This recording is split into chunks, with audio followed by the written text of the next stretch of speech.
Subscribe now and press the bell icon. Never miss an update.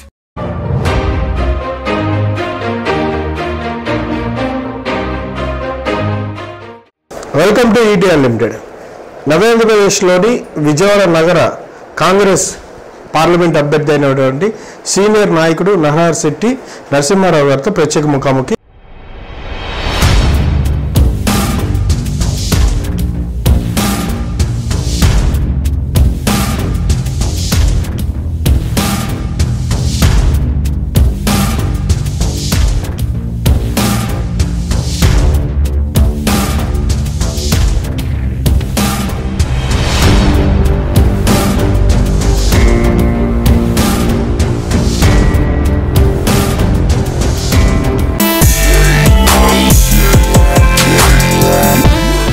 నమస్కారం sir. నమస్కారం. ఎట్లా ఉన్నారు? బాగున్నానండి. ప్రచారం ఎలా జరుగుతుంది? బాగుంది ప్రచారం. కాంగ్రెస్లోనే ఉండిపోవడానికి కారణం మీరు ఒక జాతీయ పార్టీ, ఈ దేశానికి స్వాతంత్రం తెచ్చిన పార్టీ, ఎన్నో సంస్కరణలు తీసుకొచ్చిన పార్టీ. ఇవాళ కాంగ్రెస్ పెట్టినటువంటి సంక్షేమ పథకాలు ఈ దేశంలో 29 రాష్ట్రాల్లో కూడా దిగ్విజయంగా జరుగుతున్నాయి. ఉదాహరణకి మహాత్మా గాంధీ గ్రామీణ పథకం కానీ, లేదా ఇందిరాగాంధీ గారు 20 పాయింట్స్ ప్రోగ్రాం కానీ, లేకపోతే వాళ్ళ విద్యా హక్కు చట్టం కానీ, సమాచార చట్టం కానీ, అలాగే ఫుడ్ వెండర్స్ హక్కులు ఉండేటట్టుగా సుప్రీంకోర్టు చేత దాన్ని పార్లమెంట్లో బిల్ చేయటం కానీ, అలాగే వాళ్ళ భూసేకరణ చట్టం, రైతులు బలవంతంగా ఏదో అమాయకత్వం వాళ్ళ చదువులేని తనాన్ని తీసుకుని ఇవాళ పొలాలు తీసేసుకుని సిస్టమ్ కాకుండా 2013లో భూ సేకరణ చట్టాన్ని తీసుకొచ్చాం. వాళ్ళకి ఇష్టమైతే లేదా 80% ఫార్మర్స్ యాక్సెప్టెన్స్ ఇస్తే తప్పనైతే తీసుకునే స్థితి. 3 పంటలు 2 పంటలు బాగా పండే పంటలు కూడా తీసుకునే హక్కు ప్రభుత్వాలు లేకుండా ఒక చట్టాన్ని కేంద్ర స్థాయిలో చేయగలిగింది. దాని మీద ఆనాడు బీజేపీ ప్రభుత్వం కూడా ఆర్డినెన్స్ తీసుకొస్తే సోనియా గాంధీ నాయకత్వంలో దాదాపు 18 జాతీయ పార్టీలు వెళ్ళి రాష్ట్రపతిని మెమరాండం ఇవ్వడం జరిగింది. That is Congress party. ఇవాళ ఈ దేశంలో సామాన్యులు అసామాన్యులు అయ్యారన్నా, పేద బడుగు బలహీన వర్గాలు వాళ్ళ చక్క తిండి గూడు గుట్ట అని ఉన్నాయంటే అది కాంగ్రెస్ పార్టీ సలహే. ఈ దేశ చరిత్ర కాంగ్రెస్ చరిత్ర, కాంగ్రెస్ చరిత్ర ఈ దేశ చరిత్ర. ఎవరెవరున్నా ఎవరు కాదన్నా అది జగమెరిగిన సత్యం.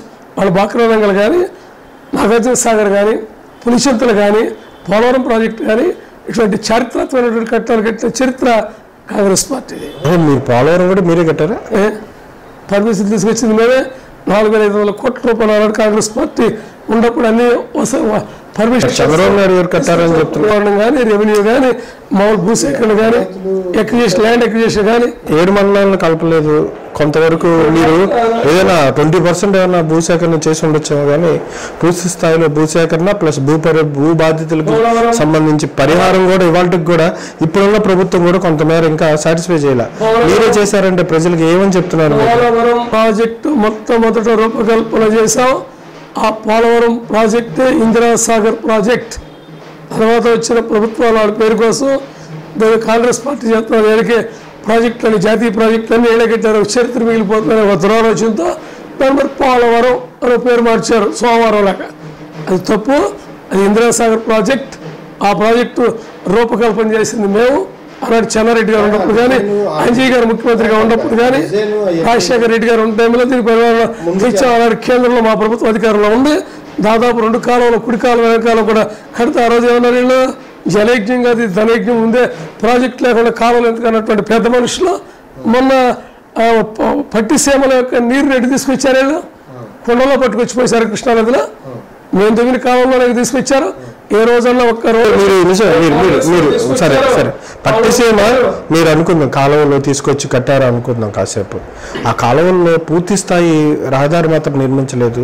ఆ కాలువలకు సంబంధించి భూమి ఎక్విజిషన్ ఎక్కడైతే రైతులు ఇవ్వలేదో అది అలాగే వదిలేసి ఎక్కడైతే ఇచ్చారో అక్కడ వరకు కాలువలు తవ్వుకుంటూ వచ్చారనేది తెలుగుదేశం వాదన. ఇదే విషయం మీద వైకాపా నాయకులు కూడా చాలాసార్లు అసెంబ్లీలో మాట్లాడుతూ వచ్చారు. మీరు దాన్ని క్లారిటీగా చెప్పండి. తెలుగుదేశం పార్టీ విష ప్రచారం చేయటంలో ఆ పార్టీని మించిన పార్టీ దేశంలో ఏ పార్టీ లేవు. ప్రాంతీయ పార్టీగా జాతీయ పార్టీ కానీ అది ఏదైనా చేయగలదు. యూటర్న్ తీసుకోవద్దు, లెఫ్ట్ టర్న్ తీసుకోవద్దు, రైట్ టర్న్ తీసుకోవద్దు, స్ట్రైట్ టర్న్ తీసుకోవద్దు, బ్యాక్ టర్న్ తీసుకోవద్దు. ఇన్ని టర్న్లు తీసుకునే పార్టీ దేశంలో ఉండదు. అది తెలుగుదేశం పార్టీ.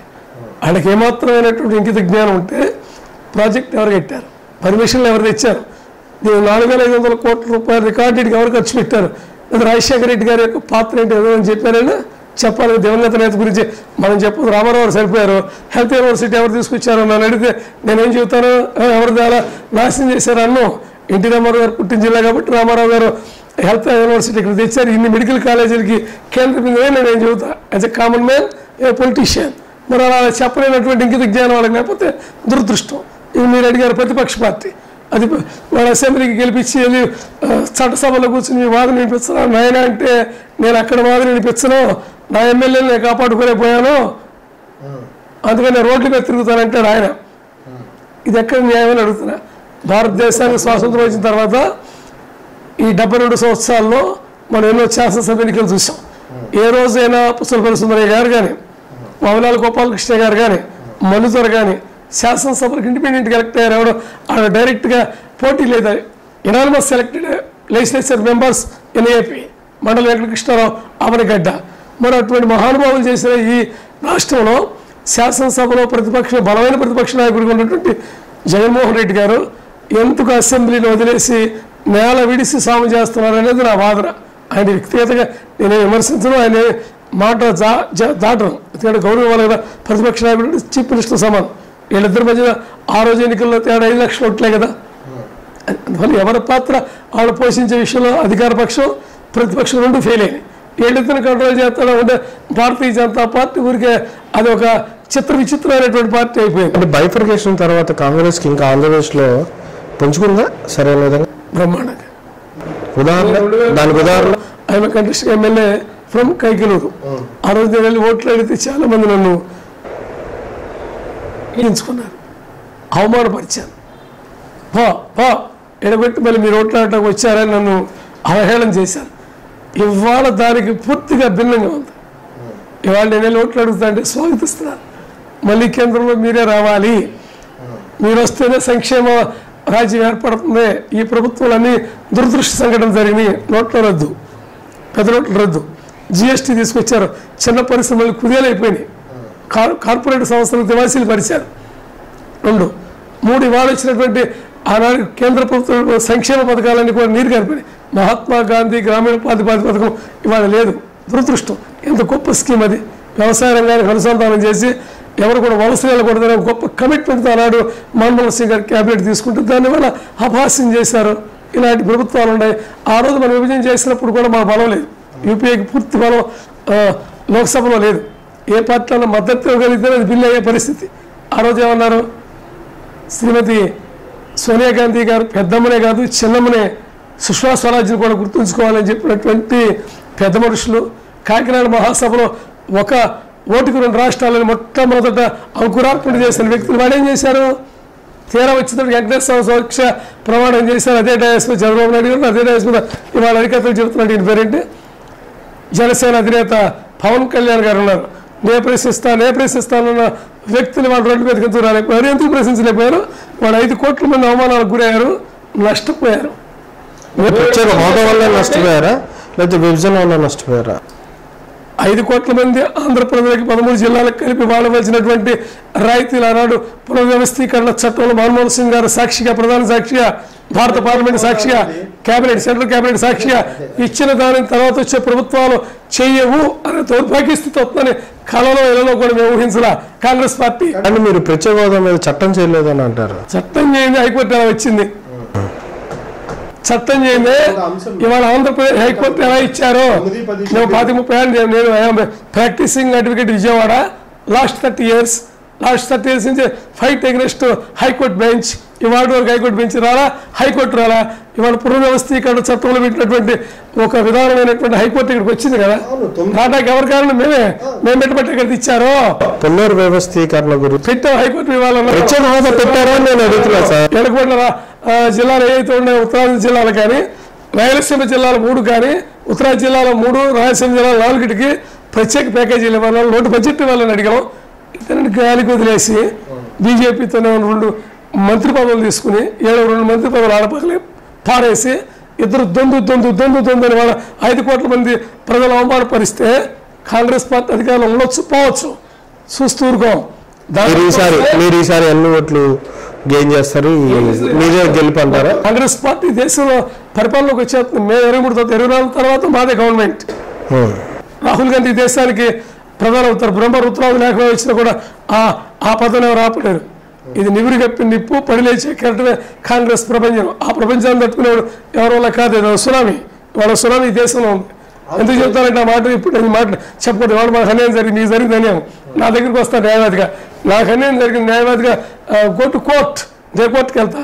ఇవాళ సుప్రీంకోర్టు న్యాయవాదులు న్యాయమూర్తులు మాకు అన్యాయం జరిగిందని వచ్చి ఢిల్లీలో ఒక వాటర్లో ప్రెస్ మీట్ పెట్టారంటే రాజ్యాంగ వ్యవస్థలు ఎలా కూలి అయిపోయిందని నేను అడుగుతున్నా. ఇవాళ రిజర్వ్ బ్యాంక్ ఆఫ్ ఇండియా ఉంది. ఏం చేశారు రిజర్వ్ బ్యాంక్ ఆఫ్ ఇండియాని? ఏం చేశారు మీరు? ఆనాడు ఇందిరాగాంధీ రాజపాలనలు రద్దు చేసి 14 బ్యాంకులు ఒక రాత్రి పెన్ను సంతకంతో జాతీయం చేసి పేద వర్గాల చెంతకు చేరే పరిస్థితి తీసుకొస్తే ఇవాళ నోటు రద్దు చేసి ఏం చేశారు మీరు? దేశ ఆర్థిక వ్యవస్థను సర్వనాశనం చేశారు, చిన్నభిన్నం అయిపోయే పరిస్థితి తీసుకొచ్చారు. One aspect. ఎనదర్ ఆస్పెక్ట్, మీరు తీసుకున్నటువంటి జిఎస్టీ తీసుకొచ్చారు. పరిశ్రమలు నాశనం అయిపోయినాయి. చిన్నకారు సన్నకారు పరిశ్రమలు కూడా మూతపడిపోయినాయి. ఎటు తీసుకెళ్తారు వ్యవస్థనే? అలాంటి ఏం చెప్పారు మీరు అధికారంలోకి వచ్చినప్పుడు? ఈ కాంగ్రెస్ వాళ్ళు తీసినటువంటి స్విస్ బ్యాంకులో పెట్టినటువంటి కొట్లాది నల్లధనాన్ని కట్ల పట్టుకొచ్చి ఇక్కడ పెడతాం 30 రోజులకు 60 రోజులకు అధికారం రాగానే అన్నారు. ఏమైంది మీ వాగ్దానం? మనిషికి 15 లక్షల రూపాయలు అకౌంట్లు వేస్తా ఉన్నారు. ఏమైంది మీ శబ్దం? దేని పనికి వచ్చినటువంటి శబ్దాలు చేస్తాం మీరు? ఏం చేయగలిగారు ఈ దేశంలో? దళితుల మీద దాడులు, మైనార్టీల మీద దాడులు. మీరు ఒక నిమిషం, ఇది ప్రెస్ మీట్ కాదు సార్, ఇది ఇంటర్వ్యూ. మీరు అడిగిన దానికి కూడా సమాధానం చెప్పడం ఆలోచించాలి. ఇప్పుడు మీరు ఇవన్నీ చెప్తున్నారు కదా, వీటన్నిటి మీద కాంగ్రెస్ రాష్ట్రంలో ఎట్లాంటి కార్యక్రమాలు చేసింది? బ్రహ్మాండ కార్యక్రమాలు చేశాం. ఏం చేశారు? వీళ్ళు చేసినటువంటి ఏదో పనులకి ఈ దేశ ప్రధాని మీద 420 కేసు పెట్టాం. 650 పోలీస్ స్టేషన్లో 420 కేసులు పెట్టాం మోడీ మీద. అదే పనిలో ఈ రాష్ట్ర ముఖ్యమంత్రి మీద కూడా 650 పోలీసులు, చీఫ్ మినిస్టర్ కూడా చీఫ్ చేసేది పెట్టాం. రిజిస్టర్ అయిన కొన్ని కేసులు. ప్రజల్లో ఏ చైతన్యం తీసుకొచ్చారు? బ్రహ్మాండమైన చైతన్యం వచ్చింది. ఆ మార్పు ఈసారి కనిపిస్తుందా? రాబట్టే కదా, ఆ చైతన్యం రాబట్టే కదా వాళ్ళ కేంద్రంలో కాంగ్రెస్ పార్టీ అధికారంలోకి వస్తున్నది. ఈ రాష్ట్రంలో వాళ్ళ మెజార్టీ ఓట్స్ కాంగ్రెస్ హై పుంచులో లెగిసిపోయిందిగా. ఎక్కడో లో లెవెల్లో ఉన్నది వాళ్ళ 4-3% ఉన్నటువంటి ఓటు వాళ్ళ 14% రీచ్ అయింది కదా కాంగ్రెస్ స్టేట్. ఇవాళ తెలుగు 2 రాష్ట్రాల్లో కూడా ఇంటర్వ్యూ చేస్తుంటే సర్వేలు ఏం చెబుతున్నారు? 72% ప్రజలు ఇవాళ దేశ ప్రధానిగా రాహుల్ గాంధీ గారు కోరుకుంటున్నారు. ఇవాళ బీజేపీ రాష్ట్రాలు పాలిస్తున్నాయి. ఆ రాష్ట్రాల్లో ఎవరికైనా రక్షణ ఉందా? మైనార్టీలకు రక్షణ ఉందా? దళితులకు రక్షణ ఉందా? స్త్రీలకు రక్షణ ఉందా? చిన్నపిల్లలకు రక్షణ ఉందా? వాళ్ళు రేపులకు గురవుతున్నారు. ఇవాళ బీజేపీ ఎమ్మెల్యేలు మంత్రులు ఏం మాట్లాడుతున్నారు? మీ క్యాడర్ని, మీ దగ్గర ఉన్న క్యాడర్ని ఎన్నో ఆటుపోట్లు వచ్చినాయి, అందరూ వెళ్ళిపోయినా సరే ఇంకా కొంతమంది సీనియర్లు మీలాంటి వాళ్ళు కాంగ్రెస్లోనే ఉన్నారు.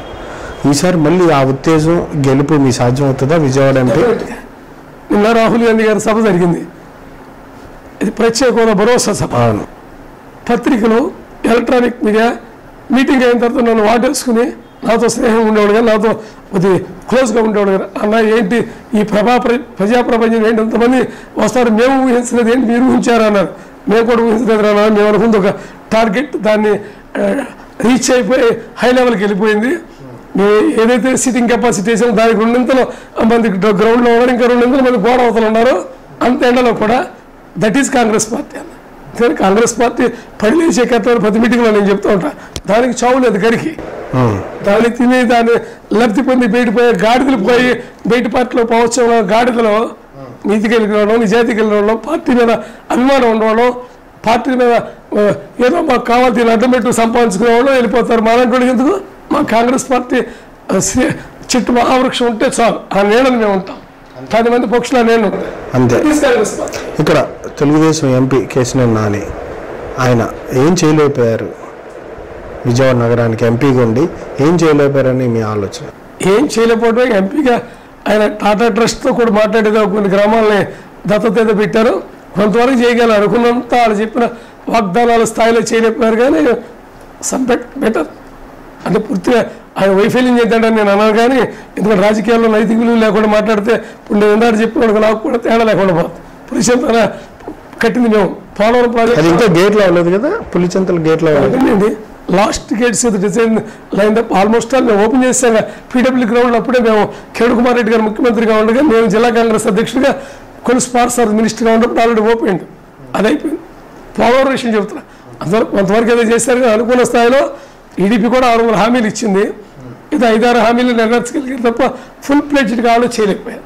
ఎందుకంటే కేంద్రంతో ఇప్పుడున్న ఎంపీ మాత్రం సక్సెస్ అయ్యాడా, ఫెయిల్యూర్ అయ్యారా? మిమ్మల్ని ప్రజలు ఎందుకు ఎన్నుకోవాలి అంటే జాతీయ స్థాయిలో కూడా ప్రత్యేక హోదా రావాలంటే జాతీయ స్థాయిలో కాంగ్రెస్ పార్టీ రావాలని రాహుల్ గాంధీ గారు ప్రధాని అవ్వాలి ఈ దేశానికి.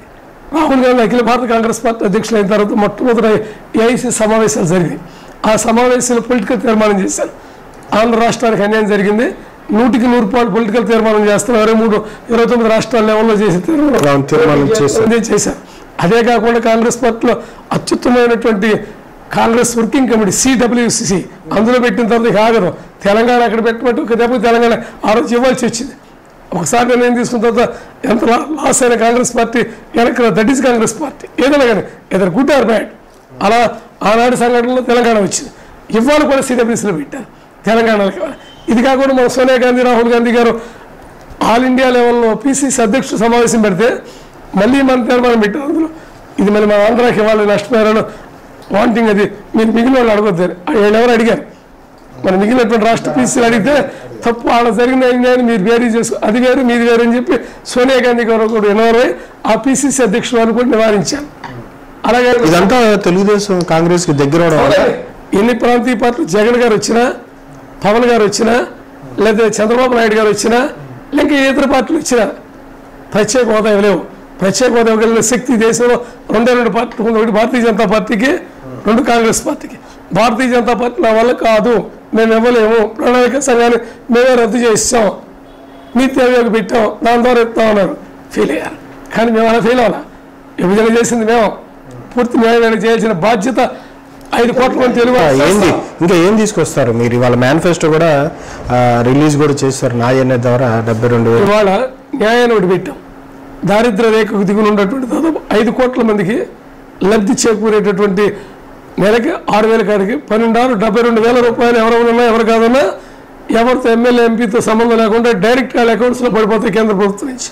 అలా 73-74 రాజ్యాంగ సవరణతో ఈ స్థానిక సంస్థలకు రాజీవ్ గాంధీ గారు ఎలా అయితే పంపించగలిగాడో మీరు జిల్లా పరిషత్తు ఎంపీతో సంబంధం లేకుండా అదే సిస్టమ్ వాళ్ళ ఇందిరాగాంధీ గారు అలాంటి గరీబీ హఠావని ఎలా పెట్టారో సేమ్ న్యాయనిమ పాలసీ తీసుకొచ్చారు రాహుల్ గాంధీ గారు.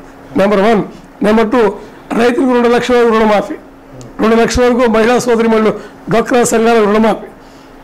ఈ 2 కాకుండా పెట్రోల్ డీజిల్ ధరలు ఆకాశాన్ని ఉన్నాయి. వాటిని కిందకి మెడలోంచి సామాన్య ప్రజలు పెట్రోల్ డీజిల్ కొనుక్కునే పరిస్థితి తీసుకొస్తాం. ఎందుకంటే వాళ్ళ డీజిల్ కూడా రైతులు, ఆక్వా రైతులు కానీ మామూలు రైతులు కానీ డీజిల్ లేని వాళ్ళకి మిషన్స్ అట్లా రొయ్యలు అయ్యి బతకాలంటే మిషన్ తిరుగుతూనే ఉండాలి కరెంట్ లేని ప్రాంతాలు. వీటన్నిటిని కంట్రోల్ చేయాలి. నిత్యావసర ధరలు ఆకాశాన్ని అడుగుతున్నాయి.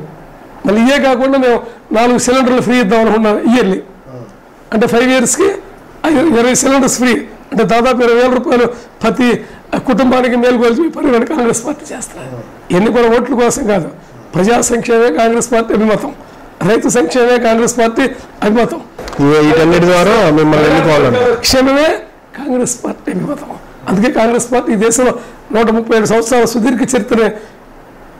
మీ ప్రచార శైలి ఎలా ఉంటుంది? జనాల దగ్గరికి వెళ్ళినప్పుడు స్పందన ఎట్లా? ప్రచార శైలిలో మీరు ఎన్నుకునే అంశాలు దేని మీద ఎన్నుకున్న?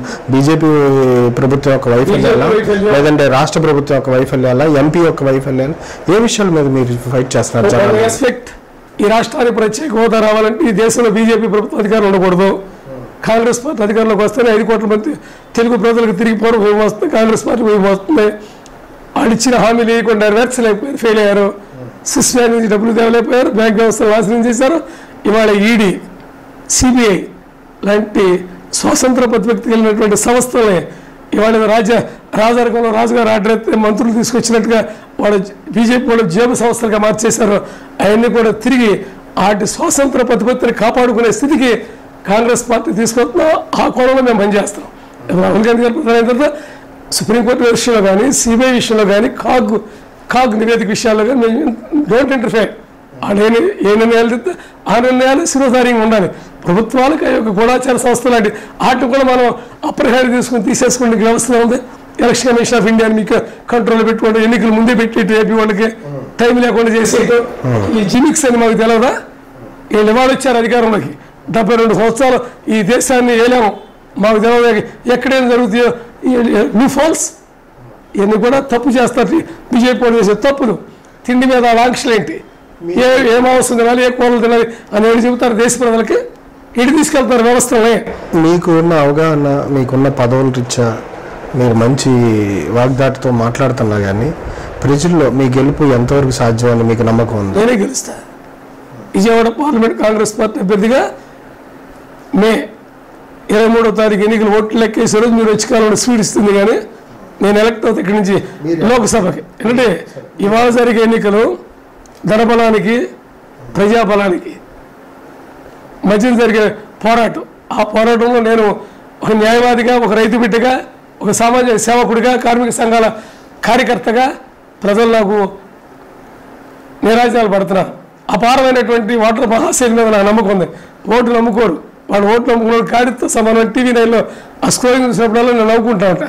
ఓటుని ఎవడైనా డబ్బులు తీసి ఓటు వేసినా గాడితో సమానం. ఎవడైనా డబ్బులు ఇచ్చి కొనుక్కునే శాసనసభకో పార్లమెంట్కి ఎన్నికైనా కూడా అటువంటి వ్యక్తులు గాడితో సమానం. నా అభిప్రాయం, భారత రాజ్యాంగంలో రైట్ టు ఓట్ అనేది హక్కు. ఆ హక్కుని వీళ్ళు కాలు రాసేస్తే చట్టసభల్లో నిద్రపోయేవాళ్ళు, చట్టాల మీద అవగాహన లేనివాళ్ళు, చట్టాలు ఏం చేస్తున్నారు పార్లమెంట్లో తెలవని వాళ్ళు ఇవాళ చట్టసభలకు ఎన్నికైతే ప్రజాస్వామ్యం ఏమవుతుంది? దీన్ని ఎవరు కాపాడుతారు? ఇవాళ ఓటర్ మహాశైలకు తెలుసుకోవాలి. ఎవరైతే చట్టాల మీద అవగాహన ఉంటుందో, ఎవరైతే ప్రజాస్వామ్య భావాలు కలిగి పనిచేస్తారో చేయాలి తప్ప 100,000 కోట్ల అధిపతులకు సీట్లు ఇస్తే వాళ్ళు వ్యాపారాలు చేసుకుంటారా? ప్రజా సంక్షేమం చూస్తారా?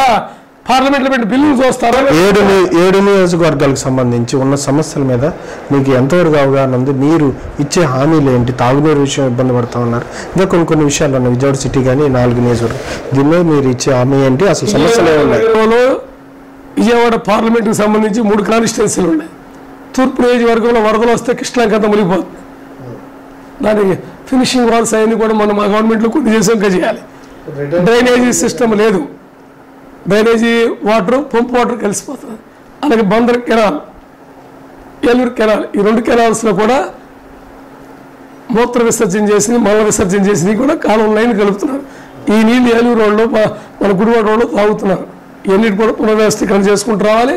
వాళ్ళ రైల్వే లైన్ కింద కొన్ని డ్రైనేజీ పైప్స్ ఉంటాయి. ఇప్పుడు బ్రిటిష్ వాళ్ళు ఆయన కూడా రిమూవల్ చేసి ఎప్పుడన్నా వర్షాలు ఎక్కువ వచ్చినప్పుడు ఇక్కడ ముప్పు గురి కాకుండా ఈ ప్రాంతాలను కూడా పాటు చేయాల్సిన అవకాశం ఉంది. అలాగే కొండ ప్రాంతాల్లో వాటర్ సిస్టమ్ లేదు, చాలా ఇబ్బందులు పడతారు. కొన్ని సందర్భాల్లో మోటార్ వాళ్ళందరికీ కూడా ఆ వెలుసుబాటు కల్పించాలి. అలా ఉంది. అలాగే విద్యా వ్యవస్థకు వచ్చేటప్పటికే కార్పొరేషన్ స్థాయిలో ఇంగ్లీష్ మీడియం స్కూల్స్ పెట్టి వీళ్ళందరూ కూడా నారాయణ, చైతన్య లాంటి కార్పొరేట్ సంస్థలకు అలవాటు పడిపోకుండా ఇవన్నీ కూడా ప్రభుత్వం టేకప్ చేసి సామాన్యులకి, రిక్షా కార్మికుడికి, ఆటో కార్మికుడి కొడుకు, చిన్న చిన్న చిరు ఉద్యోగాలు చేసేటటువంటి వాళ్ళు, ఇళ్లలో పనిచేసే వాళ్ళ పిల్లలకు కూడా ఇంగ్లీష్ మీడియం స్కూల్స్ అందుబాటులో రావడం కోసం కృషి చేద్దాం అనేది నా ఆలోచన ఏ మెంబర్ ఆఫ్ పార్లమెంట్గా. అలాగే రూరల్ ఏరియాకి వచ్చేటప్పటికి ఇవాళ మైలవరంలో ఇవాళ నీళ్ళు లేవు, సాగర్ జలాలు రాట్ల 2 పక్కలు కూడా అవి వచ్చే టైంకి మామిడి చెట్లు చచ్చిపోతున్నాయి. ఇప్పుడు రైతులు మామిడి మొక్కలు నరికేసి పొలాల కింద అమ్మేసుకుంటున్నారు. మళ్ళీ ఏదో అందులో చిన్న చిన్న పెసర మినుము అలాంటి వేసుకుంటున్నారు తప్ప రైతులు లేదు. అలాగే నందిగామ నియోజకవర్గాలు సుబాబులు పండిస్తున్నారు, గిట్టుబాటు ధర లేదు. ఫ్యాక్టరీ యజమానుల యొక్క దయా దాక్షిణ్యాల మీద రైతులు నష్టపోతున్నారు. కష్టపడి రాత్రి అనక పగలనక రే అనక పావనక జర్రి అనక కష్టపడి రైతులకి వాళ్ళు అనుకున్న స్థాయిలో గిట్టుబాటు ధర రాక వాళ్ళ యొక్క దయా దాక్షిణ్యాల మీద బతకొచ్చిన నీచ స్థితి తీసుకొచ్చారు. అవన్నీ కూడా గిట్టుబాటు ధర తీసుకొచ్చే విషయంలో కంపెనీ యజమానులతో మాట్లాడుతూ వినపోతే మెడల నుంచి రైతాంగానికి గిట్టుబాటు ధర రప్పిస్తాం. అలాగే పత్తి దొంగెత్తున్నారు, పట్టుకొచ్చి అమ్ముతున్నారు. తీరా వేసిన కాయలు పువ్వులు అవట్ల, అప్పుడు నష్టపోతున్నారు. ఆ పరిస్థితుల్లో ఇవాళ పెస్టిసైడ్స్ కానీ పురుగు మందులు కానీ మిగిలినటువంటి మందుల్లో కూడా ఫ్రాడ్ ఉంది. అటువంటి కనీటి కూడా శిక్ష పడేటట్టు వాళ్ళందరూ కూడా కఠిన చట్టాలు చేయటం కూడా పార్లమెంట్లో మాట్లాడుతూ ఉంటే చట్టాలు మారుస్తాం. ఏ టైంకి ఏ చట్టం పెడితే కంట్రోల్ అవుతుంది చేయాలి. అలాగే ఎత్తిపోతల పథకం ఉంది జగ్గైపేట, ఆ ఎత్తిపోత పనులు పెట్టారు కానీ అనుకున్న స్థాయిలో అక్కడ పని చేయట్లా. అటన్నింటి కూడా కన్స్ట్రక్ట్గా ఏ ఆశయం కోసం అయితే అన్నాడు. మేము కిరణ్ కుమార్ రెడ్డి గారు ముఖ్యమంత్రిగా, నేను జిల్లా అధ్యక్షుడిగా, మంత్రి గారు రాజగోపాల్ గారు ఎంపీగా ఉన్నప్పుడు చేసాం. అవి మళ్ళీ తిరిగి పూర్వం లైన్లో వచ్చేటట్టు లిఫ్టింగ్ స్కీమ్స్ కూడా మార్పించాలనేది నా ఆలోచన. రైతు సంక్షేమం కోసం పాటుపడినప్పుడే మేము రైతు బిడ్డలుగా కానీ న్యాయవాదులుగా కానీ మేము చట్టసభల్లోకి వెళ్ళినా కూడా మమ్మల్ని హర్షిస్తారు. ఈ ప్రాంత ప్రజానిక యొక్క కష్ట సుఖాలు తీర్చినట్టే సభకి వెళ్ళాలి. అందుకని వ్యాపారాలు, వడ్డీలు, డబ్బులు, ఫ్యాక్టరీలు, మాల్స్ ఇవన్నీ పెట్టుకునేటటువంటి వాళ్ళు మైండ్ అక్కడ పెడతారా? ప్రజా సేవ కోసం పెడతారు. వీళ్ళకి ప్రజా సేవ చేయాలి. మాలాంటి వాళ్ళని వెళ్తే మేము ప్రజలకు సేవ చేస్తాం, సేవకుల్లాగా ఉంటాం. చివరిగా ప్రజలకి మీరేం చెప్పదలుకున్నారు చెప్పండి. ఏం లేదు, మీకు ఇచ్చినటువంటి భారత రాజ్యాంగం ప్రకారం ఇచ్చినటువంటి ఓటు హక్కుని మీకు సేవ చేసేటటువంటి వ్యక్తులకి వేసి మీకు నిరంతరం అందుబాటులో మీరు ఫోన్ చేసి ఎంపీ గారు మీరు ఎక్కడ ఉన్నారంటే నేను ఇంటికి వంటలో ఉన్నాను, లేదా కోర్టు దగ్గర ఉన్నాను, లేదా పార్లమెంట్ జరుగుతున్న పార్లమెంట్లో ఉన్నానని ఫోన్ ఎత్తగలిగినటువంటి పార్లమెంటు సభ్యులు ఎన్నుకోవాలని మేము ఓటర్ మహాశయులు కోరుకుంటా. డబ్బుకు కానీ ధన ప్రభావానికి కానీ ముందుకు కానీ మధ్యాహ్నం కానీ ఏర్లై పారిపోయే రోజుల దగ్గర పడిపోయిన ఇప్పటికే ఎలక్షన్ కమిషన్ కూడా మీద ఉక్కుపాదం మోపితే తప్ప లేదా మాలాంటి సామాన్యుల ఎన్నికల్లో గెలవలేనటువంటి స్థితిలో మాకు అవకాశం ఉందా, అర్హత ఉందా? ఇప్పుడు మాలాంటి వాళ్ళు రావాలనేటప్పటికే 700 కోట్ల రూపాయలు మేము ఖర్చు పెట్టలేనటువంటి స్థితి ఉంటుంది. మేము మామూలుగా రైతు బిడ్డలుగా సాదా ఖర్చు పెట్టగలం తప్ప ఇప్పుడు పీవీపీ లాగానో లేకపోతే మిగిలినటువంటి అభ్యర్థులా మేము పెట్టలేము. ఇప్పుడు ఈ ప్రాంతీయ పార్టీలు 2 కూడా అపర కోటీశ్వర్లకు ఇచ్చినాయి. ఒక ఆయన ఊళ్ళోనే ఉన్నాడు, ఇంకో ఆయన ఊళ్ళో ఉంటాడు నాన్నగారు. ఏదైనా కానీ పెద్ద హ్యాండ్ సెకండరీకి సామాన్యులు దొరకలే. కాంగ్రెస్ పార్టీలు మేము అప్పగట్ల జోసెఫ్ గారికి ఇచ్చినట్టు, లేకపోతే ఒక్కరికి నాదాం గారికి మేము టికెట్లు ఇచ్చినట్టు, లేకపోతే ఇప్పుడు ఇవాళ కాంగ్రెస్ పార్టీ అఖిల భారత కాంగ్రెస్ పార్టీ 543 స్థానాలు ఇస్తే ఒక స్థానాన్ని నాకు ఇచ్చారు. ఒక రైతు బిడ్డకి, ఒక కార్మికుల కోసం పనిచేసే ఒక చిన్న కార్మిక నాయకుడికి, ఒక న్యాయవాదికి, దాదాపు 35 సంవత్సరాలు కాంగ్రెస్ పార్టీలో కార్యకర్తగా పనిచేసుకుంటూ వచ్చి ఏఐసిసి మెంబర్ స్థాయికి వచ్చినటువంటి నాకు ఇచ్చారంటే that is Congress party. TDP లేకపోయిందా, వైకాపా ఎందుకు లేకపోయింది? ఇవన్నీ చూసి మిమ్మల్ని సాధ్యం అవుతుంది. కులాలకు సంబంధం ఉండదు కాంగ్రెస్ పార్టీ, మతాలకు సంబంధం ఉండదు, ధనబలంతో సంబంధం ఉండదు. ప్రజాబలం ఉన్న వాళ్ళే కాంగ్రెస్ పార్టీ సెలెక్ట్ చేస్తుంది. ఆ ప్రజాబలం ఉండడంలో నేను ఒకటి తప్పకుండా ఎన్నికల్లో నేను విజయం సాధిస్తాననే ఆత్మవిశ్వాసం నాకుంది. విజయవాడ పార్లమెంట్ నియోజకవర్గం ఓటర్ మహాశైలు చాలా విజ్ఞులు. అలా డాక్టర్ కేఎల్ రావు గారు లాంటి మహానుభావుడు ఇంజనీర్ అనుకున్నారు. అలాగే ఒక సామాజిక కర్త గోరా సరస్వతి గోరా గారి కుమార్తె ఎవరు శ్రీమతి చెన్నుపాటి విజయ గారిని ఆనాడు లోక్సభ పంపించారు. గోడే మురహరి గారిని పంపించారు. ఆయన డిప్యూటీ స్పీకర్ ఆఫ్ లోక్సభ అయ్యారు. అలాగే చటోపాధ్యాయ గారు అయ్యారు. అలాగే వ్యవసాయంలో వడ్డే స్వప్నతీశ్వరరావు అయ్యాడు. ఒక కామన్ మ్యాన్. మరి మీ ఇలాంటి రావాలి సభలకి, అంతేగాని వ్యాపారాలు చేసుకుని కోట్లకు అధిపతులు అయిపోయి డబ్బుతోనన్నీ శాసించాలనేటటువంటి వ్యక్తులు రారు. అటువంటి వ్యక్తులను ఎన్నుకోరనేటటువంటిది నా ప్రగాఢ విశ్వాసం. ఎందుకంటే ఈ ఓటర్ మహాశైలందరికీ కూడా చక్కటి అవగాహన ఉంది. విజయవాడ పార్లమెంట్ అంటే ఈ దేశంలో ఉన్న పార్లమెంట్లో పెద్ద గుర్తింపు ఉన్నటువంటి పార్లమెంట్. ఇక్కడి నుంచి 150 ట్రైన్స్ ప్రతిరోజు ఈ భారతదేశంలో ఉన్నటువంటి జమ్మూ కాశ్మీర్ నుంచి కన్యాకుమారి వరకు కూడా ఇక్కడి నుంచి ట్రైన్స్ 150 ట్రైన్స్ వెళ్తాయి. అటువంటి హెడ్ క్వార్టర్, నర్వస్ సెంటర్, పత్రికలకి పుట్టిల్లు, విద్యా సంస్థల పుట్టిల్లు, వ్యాపారానికి ఇది ఒక పెద్ద వ్యాపార కోడలి. 2 నదుల మధ్యలో ఉంది, కృష్ణానది జీవనది ఉంది. ఇంత చారిత్రాత్మక కలిగినటువంటి పార్లమెంట్లో నేను అభ్యర్థిగా రావడం కూడా నేను గర్వంగా ఫీల్ అవుతున్నాను. కాంగ్రెస్ పార్టీ కూడా నాకు నా జీవితంలో మరుపురానటువంటి అవకాశాన్ని ఇచ్చింది. నా జీవితాంతకాలం ఆఖర తుది శ్వాస విరిసే వరకు కూడా కాంగ్రెస్ పార్టీలో కొనసాగుతాను. Thank you sir, all the best. ఇదండి విజయవాడ నగర లోక్సభ కాంగ్రెస్ అభ్యర్థి అయినటువంటి నరహరిశెట్టి నరసింహారావు గారి అభిప్రాయాలు. నియోజకవర్గానికి సంబంధించి లోక్సభ పరిధిలోని 7 నియోజకవర్గాల్లో మౌలిక సదుపాయాల కల్పన, వాటితో పాటుగా విద్యా వైద్యానికి సంబంధించి కార్పొరేట్ హంగులను తీసుకొచ్చి పేదవారిగా సైతం అన్ని మౌలిక సదుపాయాల కల్పనతో పాటు రైతులకి సాగునీటి విషయంలో ప్రధానంగా తాను కృషి చేస్తానని, వాటితో పాటు రైతులు పంట గిట్టుబాటు ధర సుబాబులకు సంబంధించి రైతులు ఏ వ్యవస్థతోనూ ఇబ్బంది పడుతున్నారు ఆ వ్యవస్థను మార్చి కంపెనీలతో కాకుండా డైరెక్ట్గా కొనుగోలు చేసే విధానాన్ని ప్రవేశపెడతానని, ఖచ్చితంగా 2019 ఎన్నికల్లో తన గెలుపు ఖచ్చితంగా రాసిపెట్టి ఉందని చెప్పి ఆయన ధీమా వ్యక్తం చేస్తున్నారు. Thank you very much. Subscribe now and press the bell icon. Never miss an update.